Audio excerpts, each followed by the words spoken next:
The Chaser Report is recorded on Gadigal land. Striving for mediocrity in a world of excellence. This is the Chaser Report. Hello and welcome to the Chaser Report. I'm Charles Firth. And hello, Dom. I'm an AI-powered chatbot that has Dom's voice and Dom's personality defects. What would you like to ask me? So the thing is, during the week, a few months ago, actually, I introduced the world to GPT-3 AI engine, right, which is artificial intelligence, and I got very scared because this was probably about a year ago, actually, because I asked it to write a whole lot of Chaser headlines, and it did a not half bad. Oh, job, hang on a second. I'm remember? just pretending to be the chatbot. That's right, because we've been talking about GPT Yes. all year, and our friend Ansel up here has just done a whole investigation into AI for background briefing. She's going to come in and tell us about that in a couple of weeks. Yes. But yes, this time last year you did get the AI to generate all the Chaser headlines. Yes, and it did an all right job, but probably not quite good enough, right? I mean, better than many in intern. Yeah. I mean, definitely. no, not the interns who you know, the people who sort of pitch headlines to us. Yeah, but Some of them made sense. what has happened in the last week is a group who exists within this company called OpenAI, which developed GPT-3, have been focusing on trying to actually create a sort of human-like interface for GPT-3 so that instead of having to sort of go through this fairly difficult process of trying to work out how to prompt the AI into writing what you want to write, you can just chat with it like an ordinary human being, and it basically gives you really good responses, right? And it's sort of scary. It's got to the point where artificial intelligence, certainly you just go, well, I think it's going to wipe out marketing, for example, as an industry. Oh gosh, that's Right. I'm so torn on that. So name, like, I've got ChatBot open here. Okay. So Dom, name a product that you want to have some slogans for, and we'll ask the chatbot what. Like, just name any product. It should be a real product. I mean, I'm tempted to put the inflatable avocado in there, but I feel like we talked about that enough. Right. All right, we're gonna Write 10 slogans. for an maybe inflatable advertising. avocado. Yeah, advertising slogans for an inflatable avocado pool toy. Yeah, for an inflatable avocado toy. Okay. Just click. Then it goes, okay, these are the ones. Now, I'll warn you here. It's only been around a week. It learns at a rapid pace. These are not necessarily going to be the best things, but they'll do a mediocre job. Like, the whole idea is you'll probably get some answers that are, somebody with a couple of years of experience would come up with. I'll read them out to you. And they've only got to be better than a first-year graduate, right? Yeah, exactly. To ensure that no graduates ever hired ever again. This is my plan. Right, so these are the suggestions. Make a splash with the coolest avocado in town. See, that's not bad. Make a It's got splash, pun, yeah. It's got a pun. Sink your toes into summer fun with an inflatable avocado pool toy. I mean, these are better than yours. Yeah. To be clear. Add a touch of fun to your pool party with an inflatable avocado. I love that you're giving it the sort of retail ad read as well. I might just, because they're all a bit similar, aren't they? Avocado lovers rejoice. The ultimate pool toy has arrived. Imagine the genuine excitement that it's clearly generated fakely. Look at this. Tired of boring pool toys? Try an inflatable avocado instead. I like that somehow in its computer brain it realised that avocado is an unconventional design for a pool toy. Bring the taste of summer to your pool with an inflatable avocado. So it's worked out that it's an edible thing that's a pool toy. That's very impressive. It's very clever. I mean, that's better than most. This is the thing. It doesn't need to be better than like a really clever person who's generated a award-winning ad. No. It's got to be better than most marketing mail-outs. And frankly, that's already better than most press releases in that it didn't seem to have any typos in it. Write a paragraph of an email selling avocado pool toys. Let's see if it can do that. He's actually doing this in real time. He's typing this into his phone as we speak. Let's see if it can do that. Dear valued customers, summer is just around the corner, and what better way to beat the heat than by lounging in the pool with a refreshing beverage and an inflatable avocado pool toy? Our avocado pull toys are made of high-quality, durable materials and are designed to withstand hours of fun in the sun. Plus, they're a hit with kids and adults alike, so everyone can enjoy the cool, refreshing fun of an inflatable avocado pull toy. Order now and make a splash this summer. That's amazing. That's pretty good. What it's done is I love that it says it's made of high quality materials because it wouldn't possibly know to chase a product that isn't. But that's marketing for you. Yeah, you and don't it's have ingested. to know. The thing is, it's ingested millions of bullshitty emails, marketing stuff that have been written by humans, and it somehow generated the pure essence of absolute bullshit. So for that email, I'm so impressed. So I'll tell you why. The spidey sense that I got where it was like, oh my God, this is going to replace everything, right, is I was at the bar on Saturday night with Gabby Bolt, right? Yeah. We'd just done a show down in Melbourne. And she was lamenting how she's only got a month to write her next show, which premieres in Perth in late January, right? It's called Odd Sock.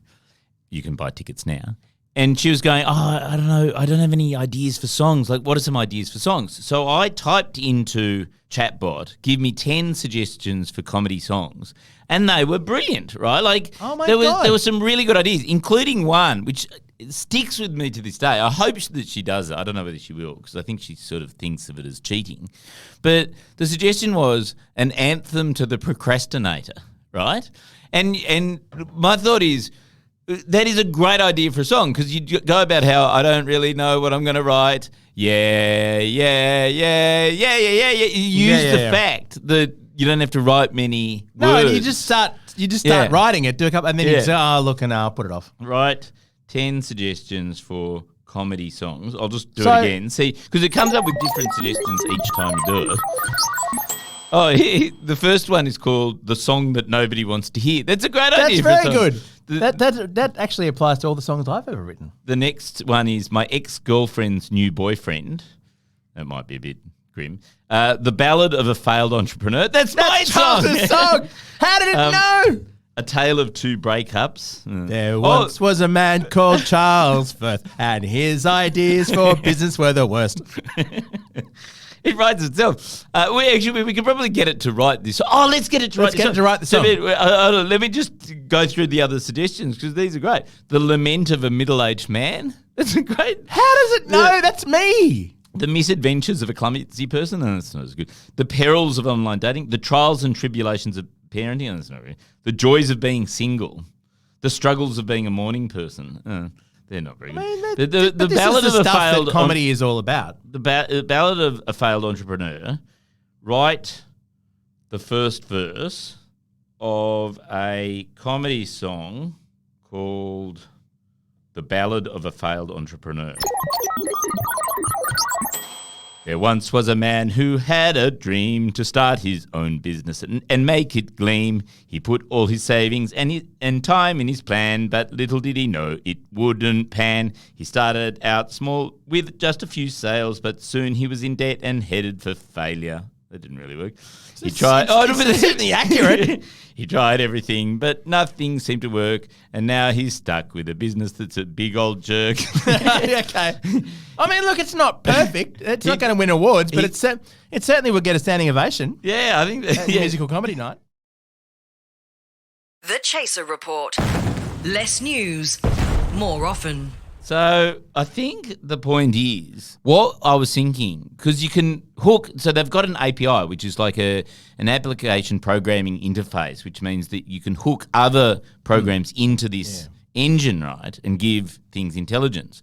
And I was thinking what we should do is, because they've got some amazing voice bots now that actually create realistic sounding voices, right? And you can train it on your own voice. It takes a while. Cam's been doing it with my voice. It's something like 80 hours. A digital Charles. Yeah. Right. And you have to read out all these really weird sentences, and it trains up. I know people who've done this. Yes. Yeah, like radio presenters. Yeah. And so what I'm thinking we do is we match that engine with the OpenAI chatbot engine, and we get it next year to make the Chaser Report podcast without us having to do any work. What a brilliant idea. Yeah, so just each day we say, can you do a show today? And then it'll just spit out a show. And it will still probably be better than if we did it. Can you actually, that's a good question, Charles. Can you please get it to write a compelling pitch for people to subscribe to the Chaser Report podcast? Oh, I think. Should I do that now? Yeah, I want to hear what it says. Write a compelling pitch about why people should listen to the Chaser Report podcast. If you're a news junkie who wants to stay informed about the latest happenings in the world, then the Chaser Report podcast is for you. Our team of experienced journalists and commentators provides an in-depth analysis and commentary on the top stories of the day, offering a unique perspective that you won't find anywhere else. So it knew that it was about, this is the crazy thing, so it knew that it was topical, but it couldn't work out that it was kind of humorous. Okay. With engaging interviews and thoughtful discussions, the Chaser Report keeps you up to date on the most important issues of the day. Plus, our lively and humorous hosting team really keeps things entertaining, so you'll never be bored. I mean, we're obviously not lively or humorous, but at least they knew that we were trying to do a comedy podcast. Yeah. Tune in to the Chaser Report. And it's even I didn't capitalize Chaser Report, but in the It must have somehow Googled the fact that there was a real podcast and gone and got the information. Because it can. This is chillingly good, Charles. Tune into the Chaser Report and stay on top of the news. I think that's a great. Well, we should get some slogans for the Chaser Report. That's a very good idea. Write maybe 5 slogans for the Chaser Report. Should we do it in the style of something? You can ask it to do it in the style. In the style of The Onion.